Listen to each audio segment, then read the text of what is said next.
Truth Seeker here, and this is going to be kind of a patchwork video. There must be 20 vultures above my head. I hope that's not an omen.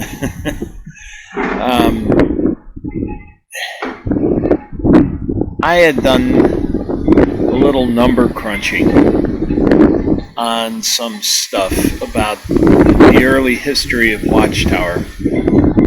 And I've always been interested in that period of when the transition was made from Russell's Bible student movement to Rutherford's Jehovah's Witnesses. Jehovah's Witnesses, they make the claim today that they were the Bible students movement, just an extension, natural extension, evolution of the sect. And as time went along, the light became clearer and brighter, and it became clear by 1931 that they were to identify themselves as Jehovah's Witnesses. Those that associated with Watchtower and its work were now revealed to be Jehovah's Witnesses. And I grew up, as you all know, from past videos, I grew up in the Bible students movement. And there was a split that took place, several splits that took place after Russell passed away. And these led to various organizations. And I've noticed that in the jw.org, they acknowledge that there were these splits. And I'm sure that they don't want to name them, but they're identifying Pastoral Bible Institute, P.S.L. Johnson's Layman's Home Missionary Movement. In the early 20s, there was a movement in the Pacific Northwest called the Stand Fast Movement. And then, by the early 1930s, the Dawn Bible Students Association arose. And that is the branch of Bible students I was born into and raised in. And these individuals that I knew were a part of the early Bible students movement. There was, recently my cousin and I have been dialoguing, and he sent me a brochure that was printed called the Bible Students Monthly. And it was a publication that started in the early 1970s as a result of a split that took place within the Dawn Bible Students movement over really what amounted to a very minor doctrinal difference, but it caused splits throughout the Bible student world, very bitter splits, and probably a quarter of the Bible students, if not more, broke their association from the Dawn and began meeting separately and holding conventions on their own. They called it I.O., the I.O. convention. We had I.U. Because the General Convention, the Bible Students General Convention, which was sponsored by the Dawn, was held at Indiana University for so many years consecutively that it just became referred to as I.U. So our counterparts had I.O. They met in the Midwest. It was a smaller convention, but they were the more conservative of the Bible students. Even though I have to admit that the Dawn Bible students were pretty conservative in their own right. These differences have more recently been mended within the movement because of necessity.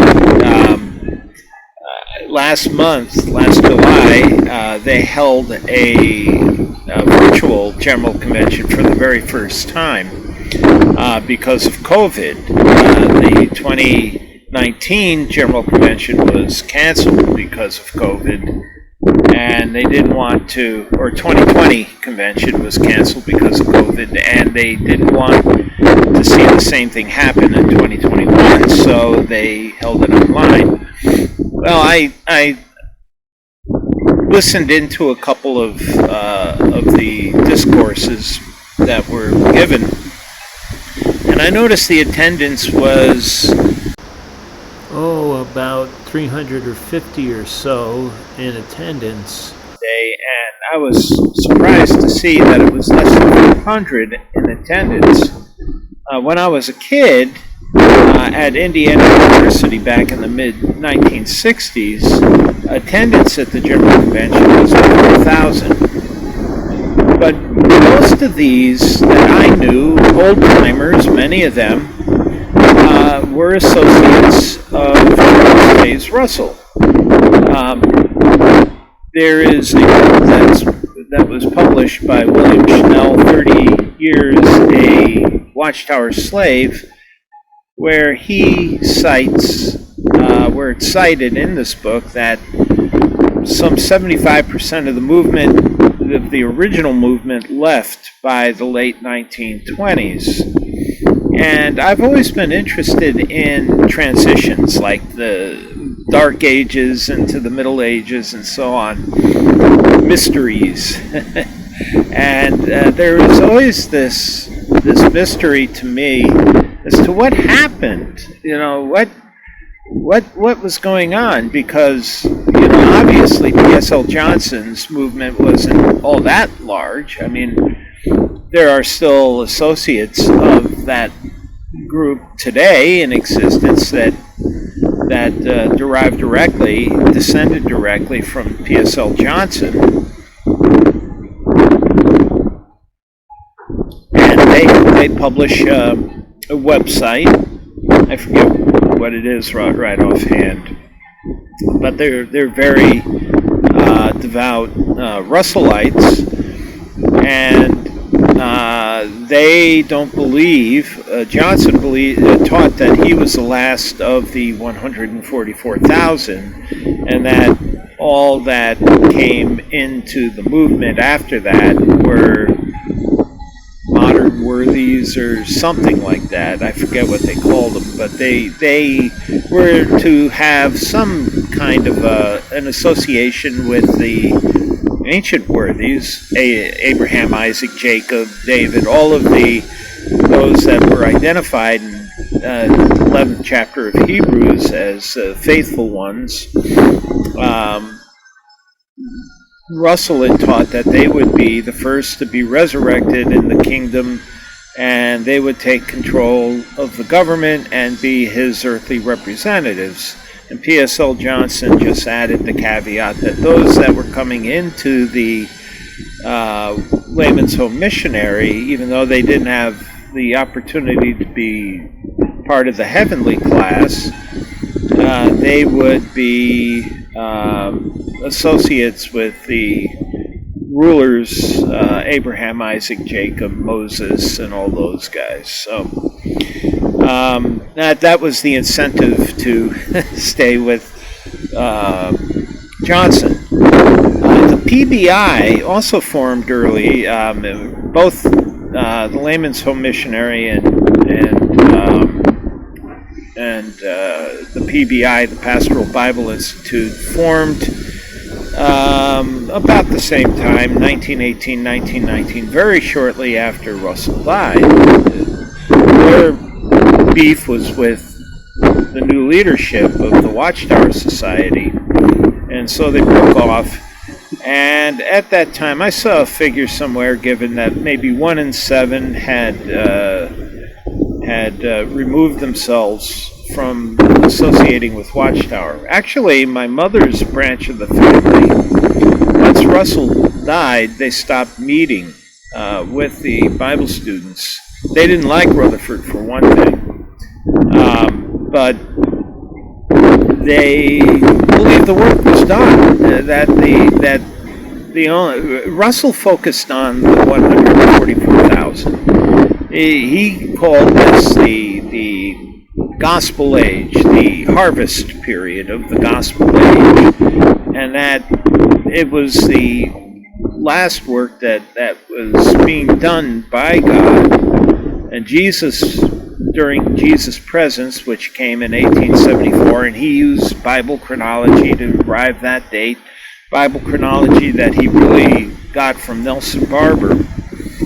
And by 1914, everything was to wrap up, and the expectation was that the work of calling the elect home to the church, 144,000, would be done. So there were those that expected that work would stop. The majority of individuals, though, stayed associated with the Watchtower, and that's evident. And if you've never visited JW Facts website, the historical documents, if you're interested in any of the history, that's a great site to go to because he has a lot of the original resources, a lot of the original watchtowers through I think ending in the 1940s. He has yearbooks that end around the same time, and there are a number of resources that he makes available online, and it gives you an idea if you want to do any research into the movement's early history. It gives you an opportunity. There are also other resources. There's Macmillan's book, Faith on the March. I've been aware of that book for quite some time. I've actually thumbed through it, although it's tedious to read. His writing style was awful. He wrote as if he was some, I don't know what he thought he was. He was very used a lot of verbiage, flowery language, and it's hard to follow. And one thing, though, that caught my interest is that one of his sections, he actually divided the book into 3 parts. And it's really based more from a personal perspective. But he names one of his sections, Birth of a Nation. And if anybody is familiar with Birth of a Nation, it's that Griffith movie from I forget, it was in the early 19th, almost around the time of the photodrama of creation. It was really racist. It was an awful movie. It had Nathan Bedford Forrest and the Ku Klux Klan, and it was an awful book or movie. And he names a chapter of his book. Macmillan names a chapter of his book after that. Of course, he's identifying the new nation as being the Jehovah's Witnesses, but it gives you a little insight into the mind of the guy. And I guess back in the 50s, that was more politically tolerant, politically acceptable. And so he didn't think twice about using it.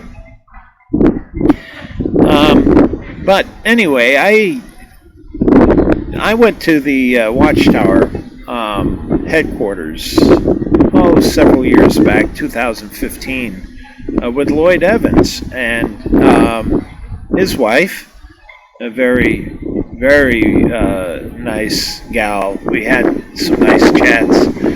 And his only daughter at that time, I think she's 7 now, But we spent an afternoon there going through the historical section. They have a little museum that has books and the history from Watchtower's perspective. They have a collection of the Watchtower photodrama slides.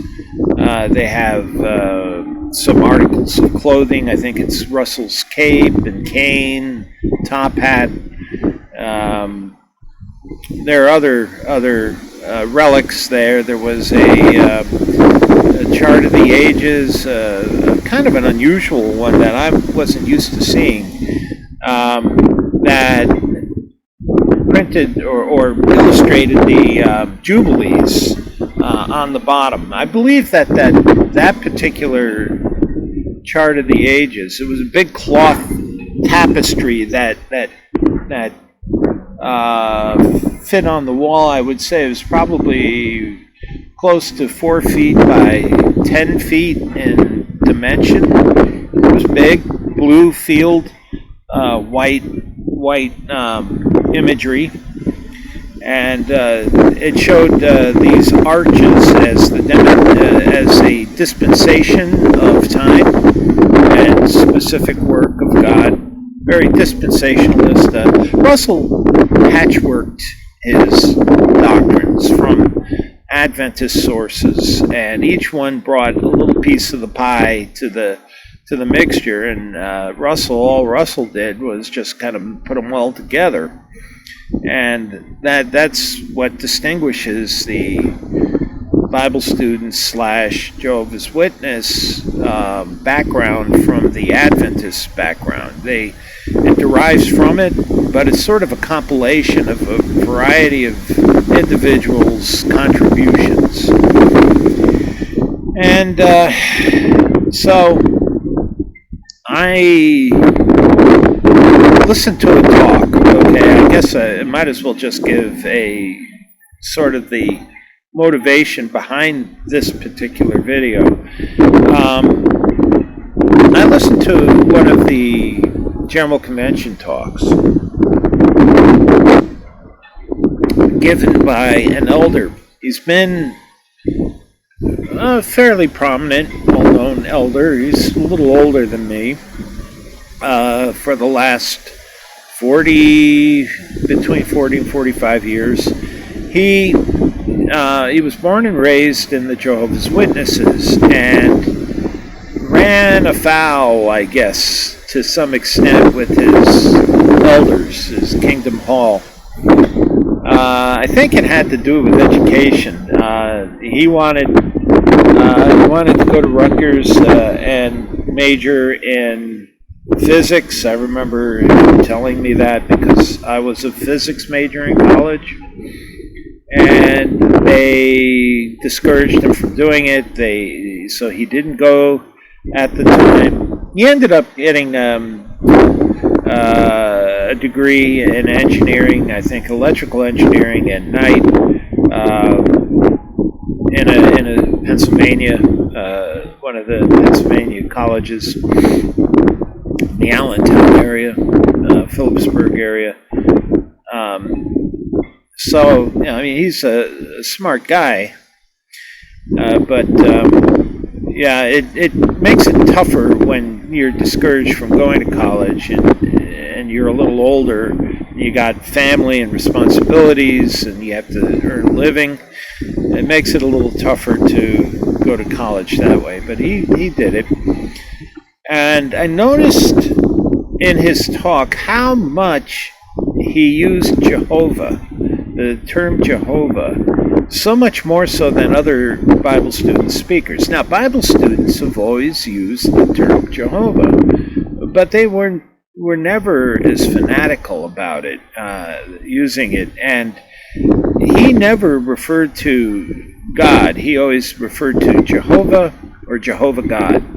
And it got me remembering our visit, Lloyd's family and me, our visit to Watchtower. And they have one exhibit there of Bibles and facsimile Dead Sea Scrolls. Not particularly interesting. You see these old decaying Bibles on display, and you don't even really know. I mean, the Dead Sea Scrolls were just facsimiles, so you don't know if you're really looking at the real thing or not. So it wasn't all that interesting. But you had to stand on this line and wait. There was a queuing, and they before you enter the exhibit, you enter through a gate. And this video is going to be kind of a patchwork of things, and I don't know. I don't know how to go about it. All right, so please bear with me. It could be tedious, I don't know, but I'm thinking that some of this stuff is somewhat interesting. But anyway, there's this gate. At the entrance of the exhibit, and this is a photo of a piece of that gate. This thing surrounds you, over you, around. It's like a little tunnel that you have to pass through. And in it is the name Jehovah written, if not hundreds, thousands of times repeated in different languages. And it just tells you the obsession that there is with this name. And so it gave me the idea, listening to this guy's talk, and remembering this gate before you entered into that Bible exhibit.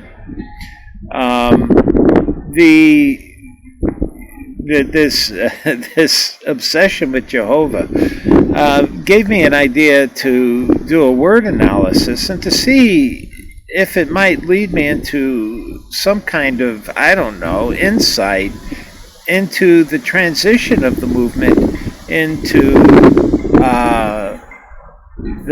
from Bible students into Jehovah's Witnesses. When did that occur? Because even though a greater portion of the movement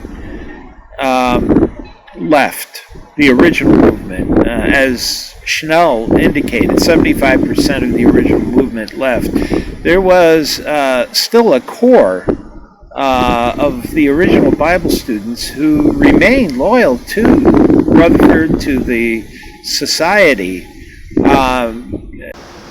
So I went to JW Facts, Paul Grundy's website, and downloaded the data I needed to do this analysis. And I downloaded every Watchtower that he had for each year, from 1879 to whatever year it is he stops. I forget where. I think his last Watchtower issues are sometime in the 1940s. I found another website that I could download the remainder of Watchtower archives through the 40s, 50s, 60s, 70s to the present time. And I went through each one and just did a search on the word Jehovah. And also I did a word search on God. And I just did a simple count on the number of times that the name Jehovah showed up in a given year of the Watchtower for all years of the Watchtower. And then I divided by the number of pages that year's issues of 12 issues of the magazine. And it's interesting that during Russell's era, there wasn't a fixed number of pages for the Watchtower. It could vary. Some years it could be 900 pages, some years 400. So in the 20s, it became fixed at around 700 some odd, 768 pages, and then there was a period where it was 300 some odd pages, and so it's standardized a little bit, but it varies from period to period. But I got this. So this is a ratio of the number of times, these little blue dots that you see here, the number of times the word Jehovah appears for a year, divided by the number of pages for that year. And that kind of normalizes the frequency. It's sort of a density. We can think of it as a Jehovah density. And the orange dots on this plot are a 6-day rolling average, and that gives you a little smoother trending. Gives you the average. You can see here the curve takes a jump, and so I was thinking, what was going on during these particular years that we see these behaviors, this change. And so from the earliest issue in 1879 to about 1905, and I put these blue vertical lines in to denote inflection changes, roughly speaking, where the curve actually is changing its slope. And you could see that during Russell's, a good portion of Russell's life, there was a decreasing trend of his use in the frequency of his use in the word Jehovah.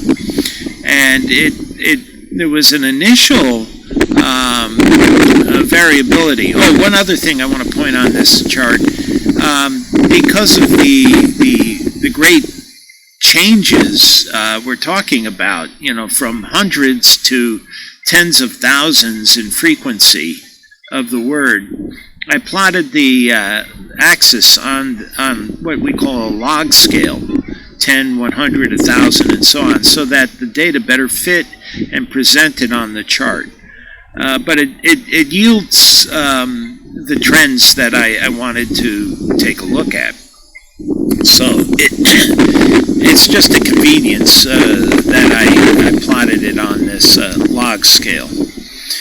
And so the first change is that you see a decline in Russell's era in the frequency at which he uses the word Jehovah until a certain point. And around 1905, you begin to see a flattening and curving up. During his lifetime, to about 1915, 1916, in the frequency. And it's not only reflected in the 6-day average, which I centered on the year that was right in the middle of the averaging period. So it took in 3 years in advance of the point and 3 years behind the point. So this way it reflects there's no shift in time. When you do a rolling average, you have to compensate for whatever time shift that it may result in. So anyway, this data does take in data that hasn't occurred yet on the orange points. But that doesn't matter, because you could see that there was indeed a change in the frequency just by visually looking at the blue points, which are the actual data. So between the early 1900s, around 1903, to about 1915, 1916, Russell once again began to more frequently use the term Jehovah.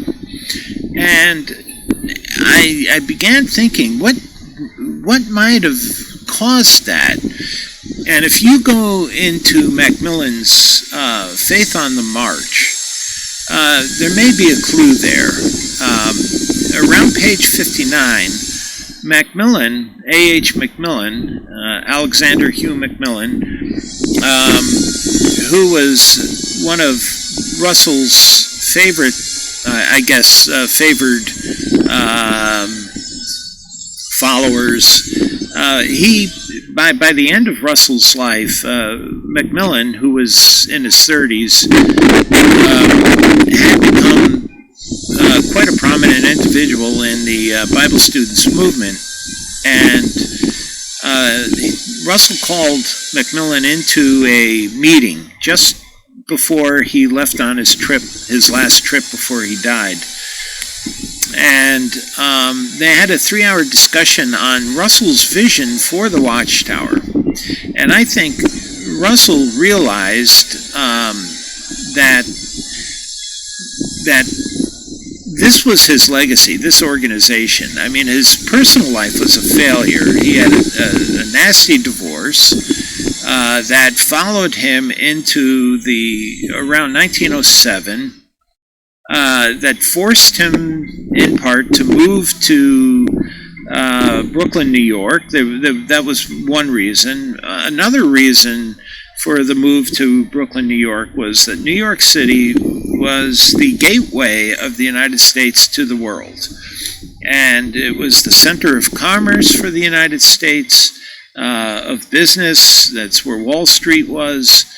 And I think he had big ideas for the Watchtower Society, and in order for the society to grow, the thrust of their meeting was Russell's vision on the future, that there was a greater work in store for the Watchtower than just the focus that it had from 1874 up till that time, up until its move to New York, which mainly centered only around what he called the harvest age, the harvest, the gospel age harvest. That it was mostly, his work was mostly focused on the 144,000, those who would be running what he called for the prize of the high calling. And now I think he began to see the movement had potential.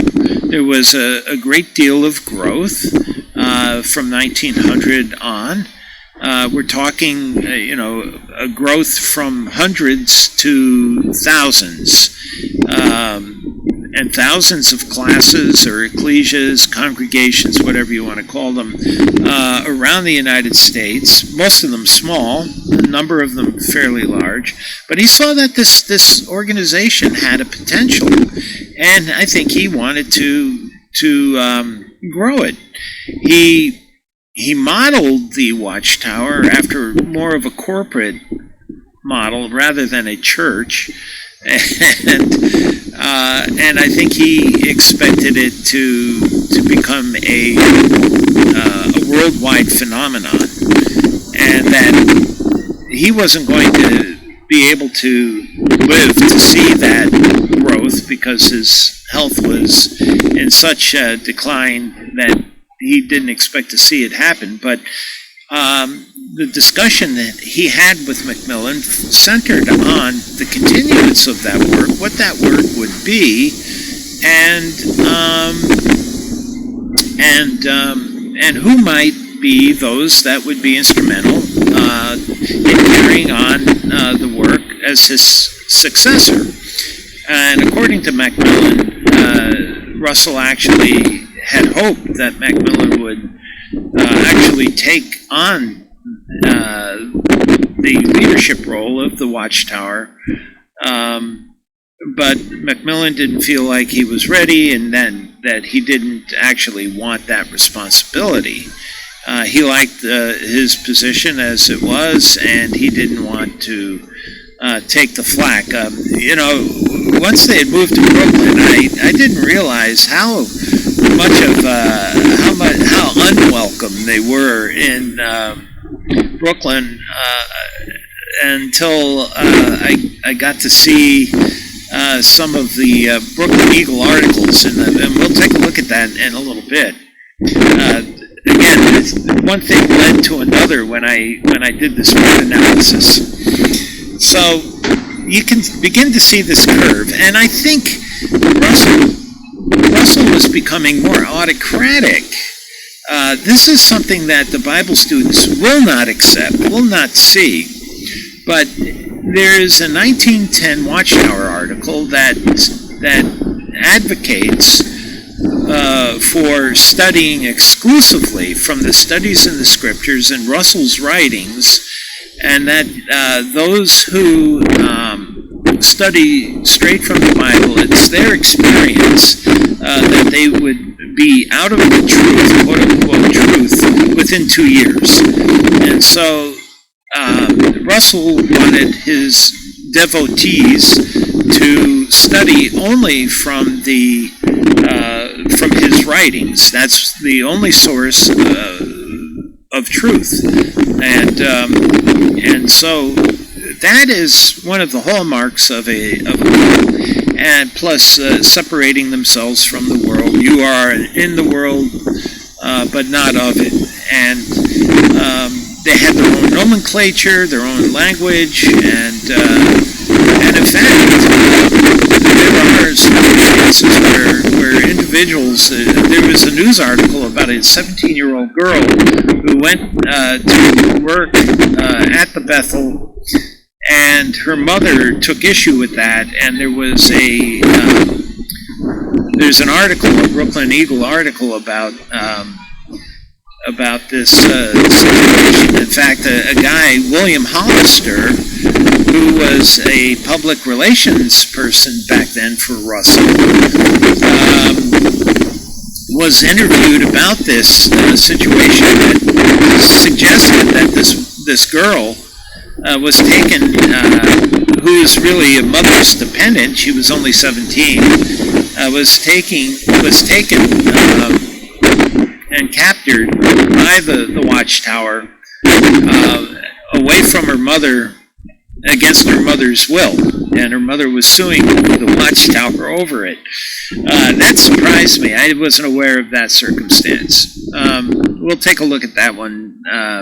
I got a bunch of newspaper clippings that we could look at. And the reason I like newspaper clippings is because they're real. Again, whatever you read, you have to realize that you're reading it from a biased point of view. Like Faith on the March is Macmillan's point of view. The Watchtower's history is their point of view. The Bible students have their own point of view, and they've documented it. And I grew up with that side of the story. And then there's the Brooklyn Eagle that printed stories. They were not very favorable of Russell. And in fact, Russell didn't like them very well and sued them for $100,000, which was a hell of a lot of money back in 1907 or whatever it was he sued them. We'll look at that in a bit.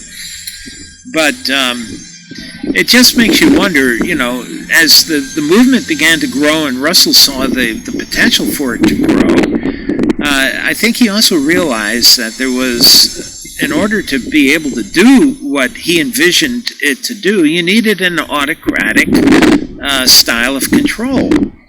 Another indication besides studying only from Russell's writings was something that was found in the Proclaimer's book. And I found this, some 10 years ago in the Proclaimer's book, and it kind of surprised me. Anybody who wanted to be a speaker or a pilgrim speaker associated with the Watchtower and representative of the Watchtower, you had to pass a test. And this test was a subjective test. It was an essay test, and here's a copy of it here. This was issued in 1916, and you had to pass with a score of 85% in order to be a representative of the Watchtower. And this was during Russell's era, 1916. Nothing happened without Russell's approval. Now, this test came out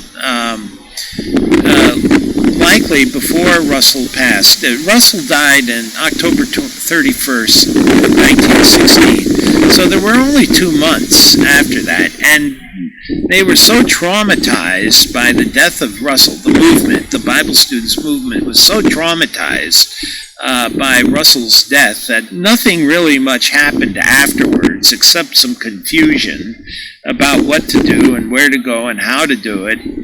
And there wasn't time to think about putting together a test. You would think that something like this would be low on their priorities. So this occurred during Russell's lifetime. This occurred with his approval. Nothing was issued, nothing was done with Watchtower without Russell's approval. He had absolute control of the society.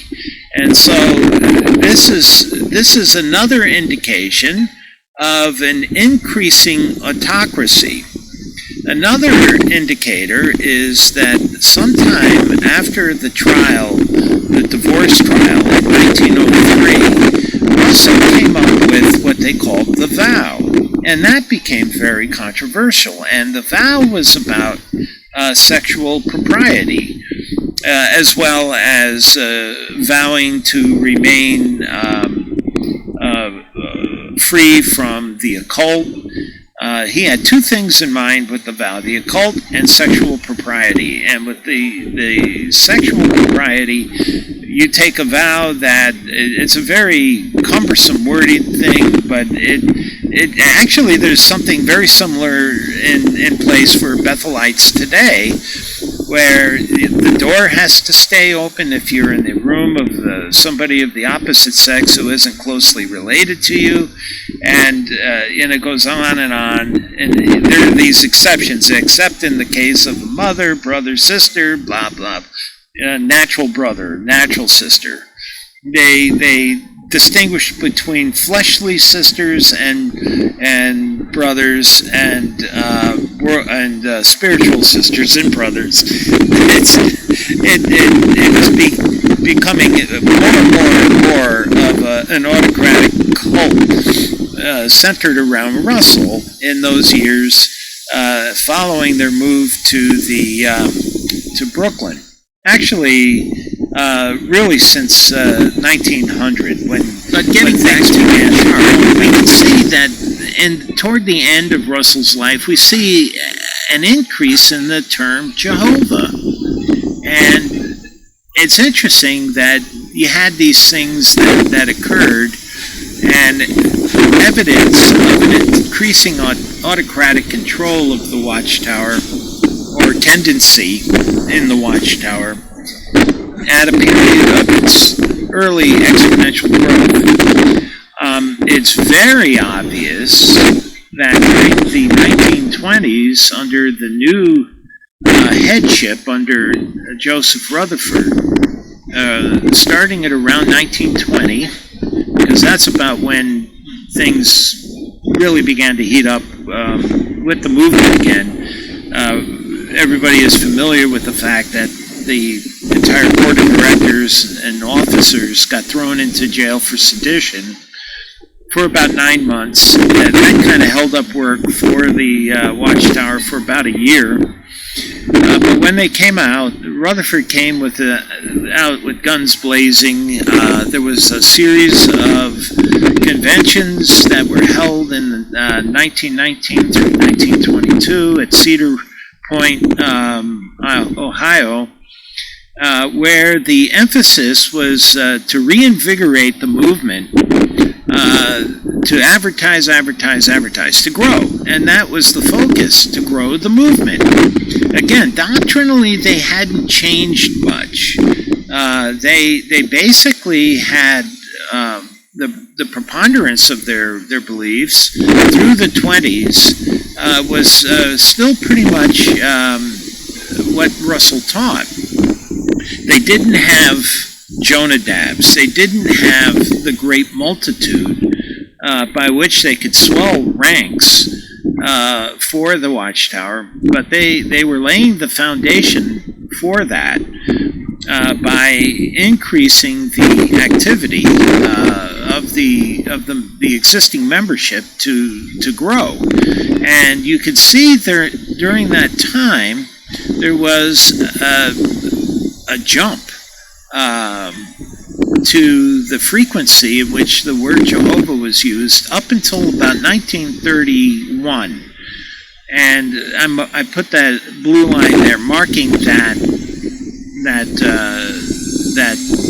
inflection point, let's put it that way, because it curves over, it flattens, and it's like a big step over that decade between 1915 and 1930. There is a big step increase in the frequency in the word Jehovah. One of the things that Rutherford was noted for was taking autocratic control over the organization, and that was actually the complaint that caused the 1919 split. P.S.L. Johnson left. He felt that he should be the one overseeing the work of the Watchtower.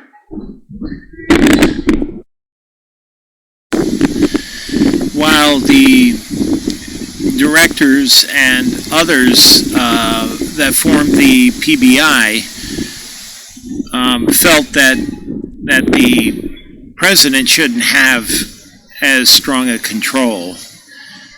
But Rutherford, Macmillan, and Van Amberg, they worked very closely with Russell. Van Amberg, since 1903, Rutherford was the legal counsel, worked closely with Russell since 1907, and Macmillan was the manager of the Bethel family and the work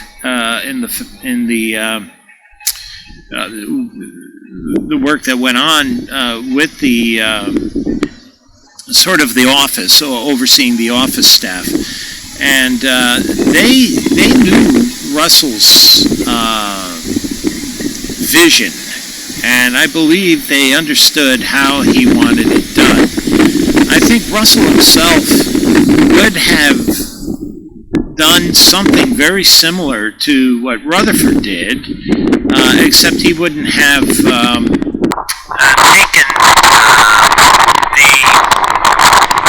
let's say, the hard approach, or sort of bully approach that Rutherford is known for. Russell was more subtle. I don't think he was any better a person, and we can look at some of these things that give that insight, but I think Russell was more of a subtle, and in that sense, I think he was more deceitful than Rutherford. Rutherford, at least, what you saw is what you got, so there was no pretense on his part as to what was going to be and what wasn't going to be.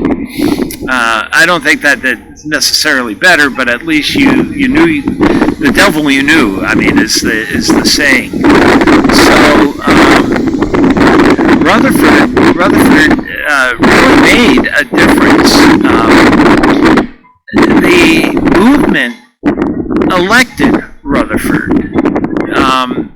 It's interesting to see the structure of the Watchtower at the time Russell died. If Russell wanted things to go a certain way, he would have done so. He knew what kind of a person Rutherford was. He knew Macmillan. He knew the people around him. And if he didn't want any one of them, he would have made it absolutely such that they would have no chance of taking any part in the work. He had done that already. He had done that with people that were close to him, that had worked very closely with him in the past. Ernest Hennings worked with him very closely before the turn of the century, and some years afterwards. And Hennings was married to Rose Ball, the infamous Rose Ball, and I'm not going to get into that so much. except that caused a great deal of problem for him publicity-wise, because his marriage was down the tubes, so to speak, and Roseball was a good part of the decline in his marriage. She took center stage. Well, Russell married Ernest Hennings to Rose in the late 1890s and sent them to Australia. And that was about the time his wife finally left him. Mariah, as I've been informed, is how she pronounced it. Mariah Russell left him, which was in 1897. We'll get into some early stuff about Russell's life, kind of revealing what kind of a person he was a little bit later.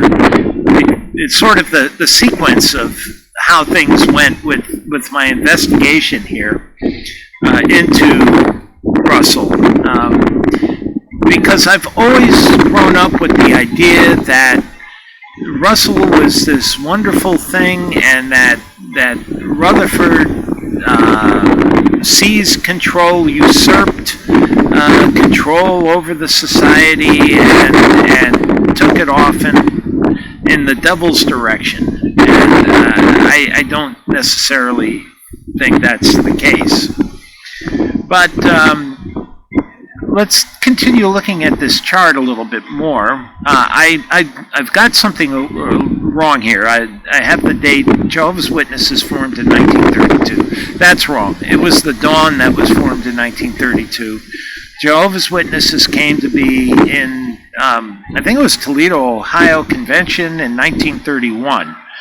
There was a resolution that was passed that from that point forth, those associated with Watchtower would be known as Jehovah's Witnesses, and that was in 1931. So I have that date wrong. Please forgive that. But it's in that same part of the curve, early 1930s, and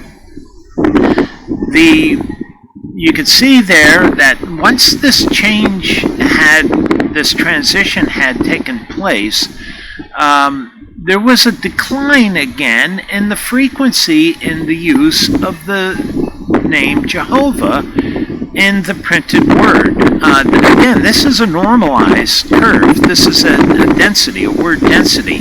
So it's looking at the frequency at which the word Jehovah is used per page, or in this case per 1,000 pages, because like with the death rate, it's how many deaths per 100,000 people, because instead of dealing with low decimal numbers, you multiply it by a factor so that you can have a more discernible or understandable or conceptual number. But you can see that from the mid-1930s to 1980,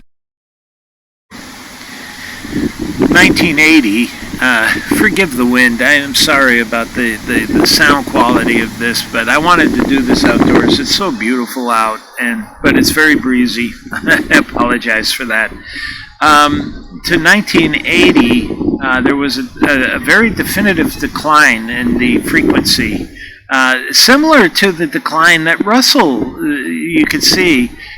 They're maybe not quite as steep, but there's a definite decline there in that period, that 50-year period or 45-year period.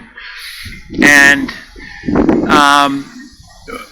the structure of the Watchtower, it achieved a status quo. All of the control was in the president of the Watchtower Society, and the writing and the control of the entire movement was in the hands of one or two individuals. Rutherford died in very early 1942, January 8th, I believe it was, and Nathan Knorr took his place. It was almost a triumvirate Fred Franz took on a very prominent role. He was the vice president. Covington, the lawyer, was for a while, but he didn't feel as one of the Jonadabs that he was qualified to be a leader for the Watchtower.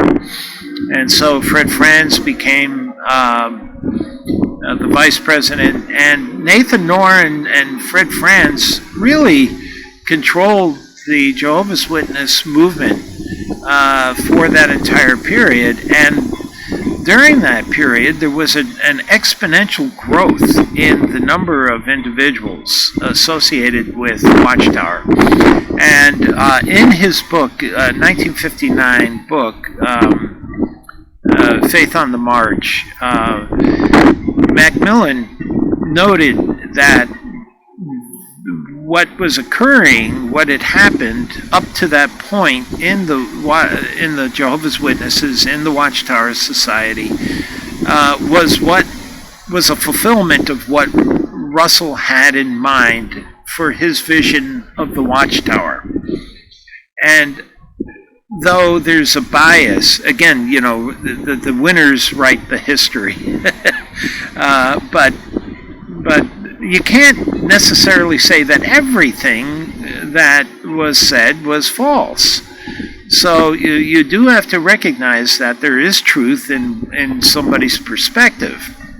And I don't see any reason to believe that what Macmillan said about having achieved Russell's vision was necessarily wrong. I believe that Russell did indeed believe that the Watchtower had a great work that it had to be done, and that it took a strong hand in order to accomplish it.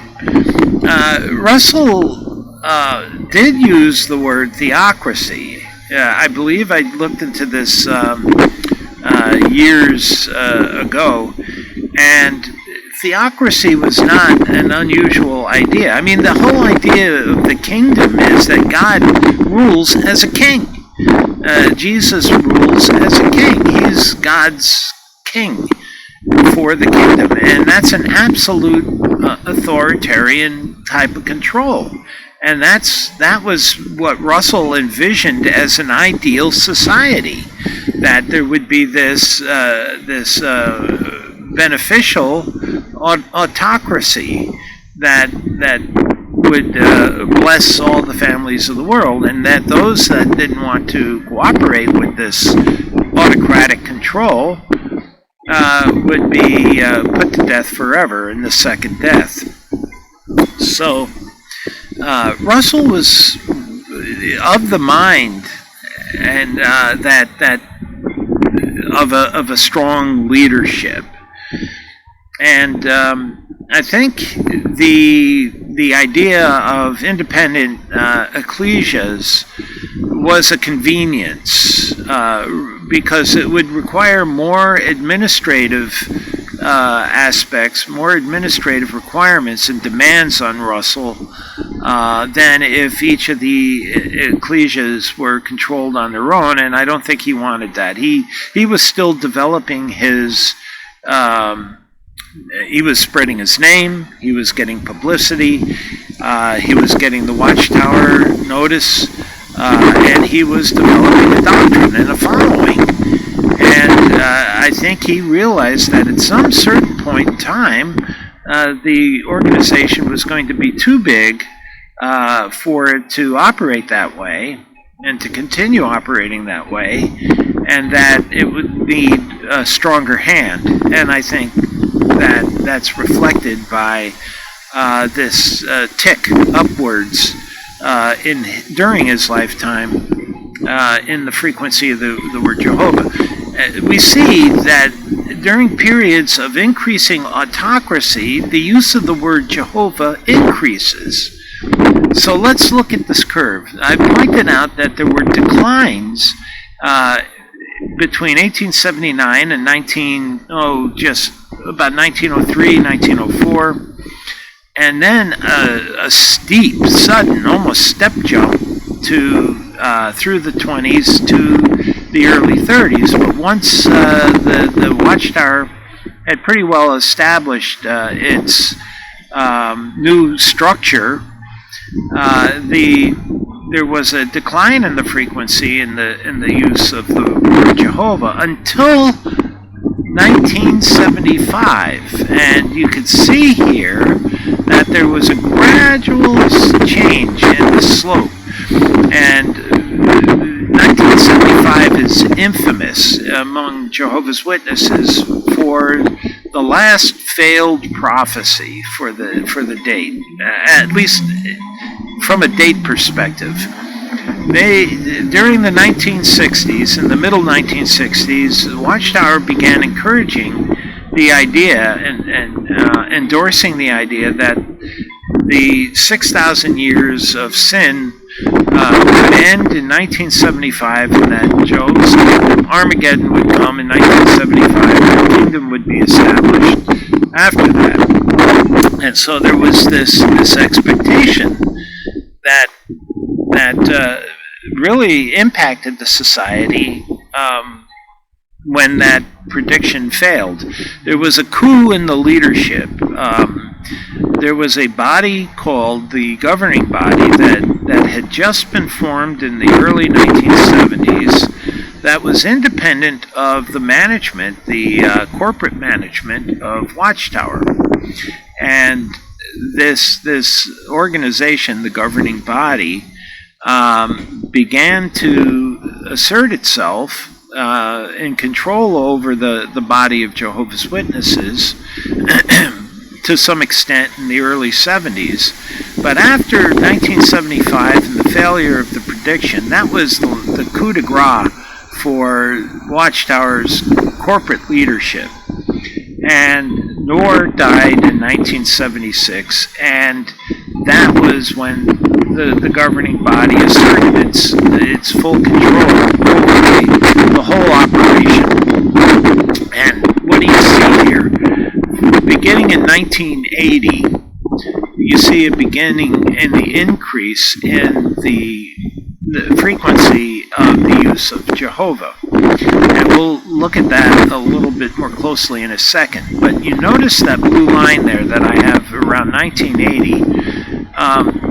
Ray Franz was a phenomena within the governing body. He represented a dissenting voice to some extent. That dissent was permitted within the society. And it was closely associated with a failed prophecy. There was some questioning as to, well, if they could be wrong about 1975, what else are they wrong about? And Ray Franz had some ideas of his own about the society and some of its teachings that landed him on the wrong end of things, and he was forced to resign by extreme pressure by the governing body. And in fact, he was forced out of the Watchtower and Jehovah's Witnesses altogether, ultimately disfellowshipped. And I think that marked a change. From that point on, the governing body has taken on absolute control over the organization. And I don't think that there will be any other organizational changes, but you never know. But there doesn't appear to be anything. It seems that the governing body is well established. But over the years, especially since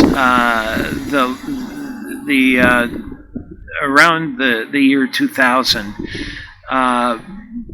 the internet has come into existence and has created something that, in terms of information dissemination, that we've never seen before.